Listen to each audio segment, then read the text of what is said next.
சொல்றாரு. அதன் பிறகு இயேசு என்ன சொல்றாரு? என் நிமித்தம் யாராவது தன் தாயையோ தன் தகப்பனையோ பிள்ளையையோ சகோதரனையோ சகோதரியையோ வீட்டையோ நிலங்களையோ விட்டு வந்தால் அவனுக்கு 100 அத்தனையாய் கொடுக்கப்படும் என்று கூறுகிறார். கொஞ்சமாக அல்ல, 100 அத்தனையாய் கொடுக்கப்படும் என்று கூறுகிறார்.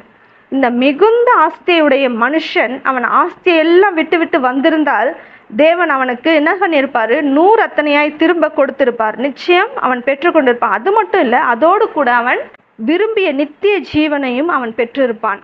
இதுதாங்க, உலக பொருள் மேல விருப்பம் இருந்தா தேவனை பகைப்போம், தேவனை விரும்பினால் உலக பொருளை பகைப்போம்.